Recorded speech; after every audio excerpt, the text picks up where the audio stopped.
No, it's great to be in the Carnage House. I love a bit of carnage. So I'm going to start off by asking you, where are we at in the Australia-China relationship? And I've got a few little headlines that I'm going to read out to put this into context for the audience. It's definitely gotten worse since we last spoke, but George Christensen, reacting to Scott Morrison, he said the Prime Minister is reminded of the 1930s when looking at global instability today. No prizes for guessing who is playing the role of Nazi Germany, referring to China. Peter Dutton said that a hot war between China and Taiwan cannot be discounted. The Global Times, Chinese state media, suggested China retaliate against Australia with long-range strikes if Australia gets involved in Taiwan militarily. China has also decided to recently halt all activities under the framework of the Australia-China Strategic Economic Dialogue. Now, James, last year you said the PM was striking the right balance managing China ties in your article in the AFR, but then recently you told CNBC that there's not really any good prospects for this relationship to get back on track. So there's a lot of content there, but I'm just going to throw this over to you. And can you explain this dilemma that we're in for the Australian public?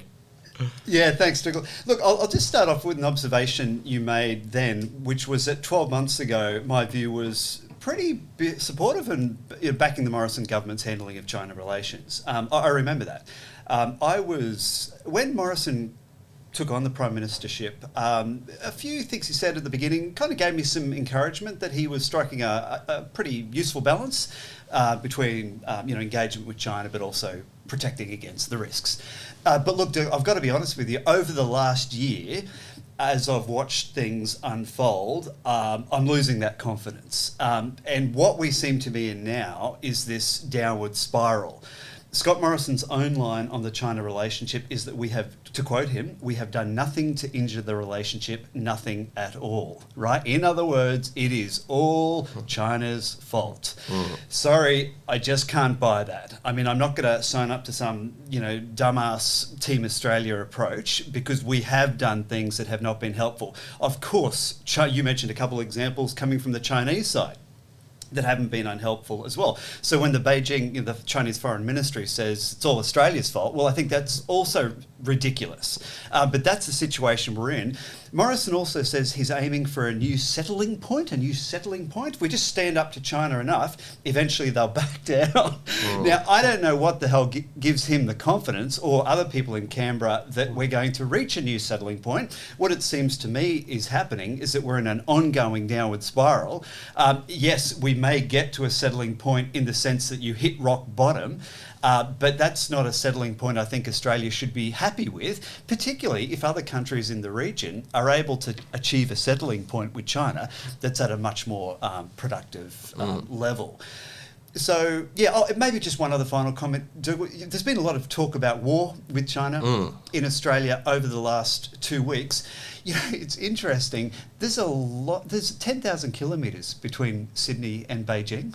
There's a lot of countries in between Australia and China. Southeast Asia, Japan, Korea, pretty important countries. They're not talking about war with China.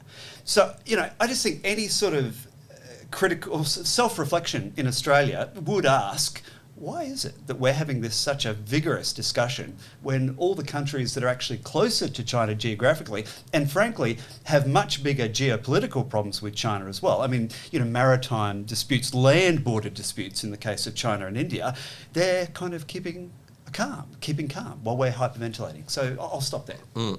Yeah, well, this podcast is not really about my editorial position, but I'm going to give you a little one, which is that this, the decline of the Australia-China relationship, and then you have the macho men talking about war, is probably one of the dumbest foreign policy decisions I've ever seen. Now, I'm not trained in foreign policy, but it seems like sometimes maybe the child in the court needs to tell the emperor he's not wearing any clothes. And China is very important to Australia. The Chinese people are great. We obviously are going to have a bunch of reservations and criticisms of the CCP, but China's not threatening Australia. They're not threatening really any Western countries. I mean, there's some disputed islands over oil off China's coast.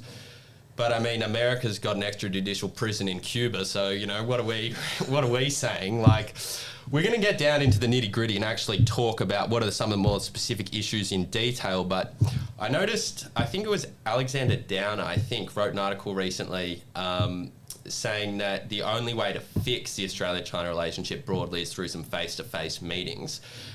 Now, do you see any hope of fixing it? Do you see any political capital that might suggest fixing it is possible?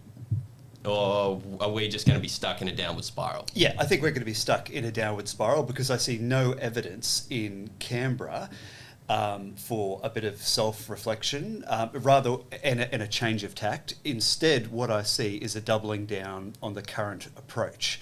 I actually think, Dougal, we're at a point now where there's so many egos within the government, but also in ministers' offices and within the bureaucracy that are invested in the China approach. This is not the tough on China stand didn't just happen last year. It started in 2017. They're so invested in that, their only mentality now, they just can't bring themselves to admit, well, maybe if we had have handled things differently, we might not be in this position. So you know what we're going to do? We're just going to double down and we're going to triple down if necessary. And as long as that's the case, well, China's not going to change its position. It's not picking up the phone. We know that.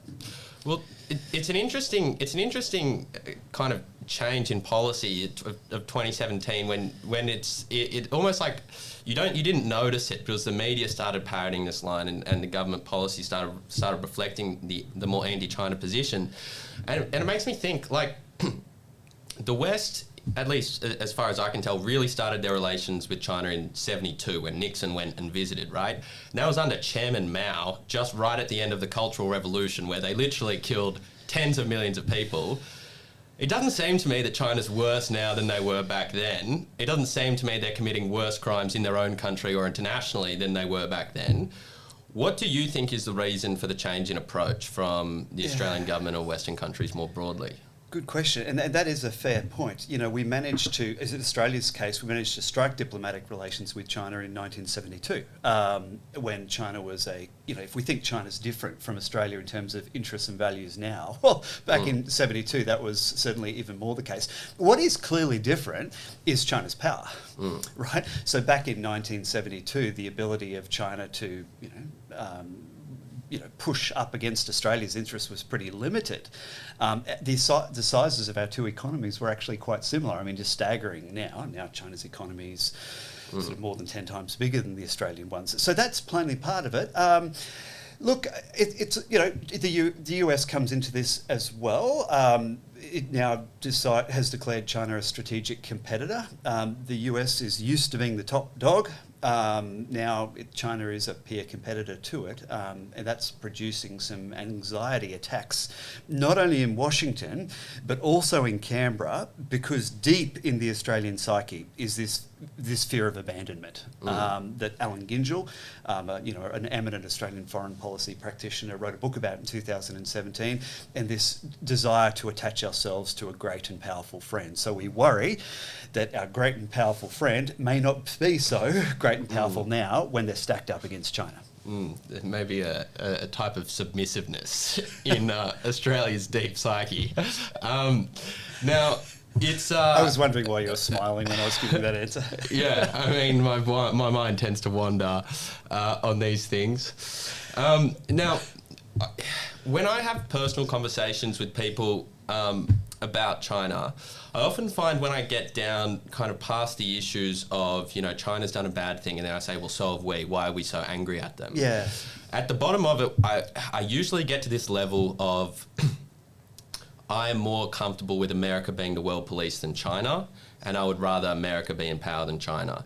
And I think we get a sense, like, you'll see the language all over the place, like, how do we limit China's rise, as if limiting a country's economic upliftment and well-being is just like automatically a good thing that's in our interests. Like, do you think there's a reason why we should be aiming to limit China's rise? No, and here's why. Because I don't think we can limit China's rise. So it's a self-defeating strategy. We burn our bridge with China, and we don't achieve our objective. You know, if it were possible, then maybe you might be able. I'm still not sure it'd be a great idea, particularly from Australia's perspective, right? This is a country that wants and has the purchasing power to pay top dollar for Australian output. So it's great for Australian jobs and government tax revenue and so on. But in the end, China is a country of 1.4 billion people, large geographical area, puts a premium on education, science and technology and so on. So yes, there's still plenty of areas where the West, you know, principally the United States, is ahead of China. But you're seeing it right across the board now, more and more areas where China is catching up. Or actually exceeding. 5G, for example, has exceeded the capabilities of the United States. So we have this deep conceit. You see it particularly in Washington, but I think you see it in Canberra as well, that the only way China's got to where it is because they've stole our technology. Oh, God, I mean, how embarrassing, right? If you look at, for example, in my space, academia, if you look at peer-reviewed scientific publications, across the board, you know, there's a bunch of areas where now China is the leading producer of that knowledge creation. So I just think it's fundamentally wrong. We can slow China's growth and piss them off in the process, but they're still going to progress, and we're going to destroy our relationship with China in the process.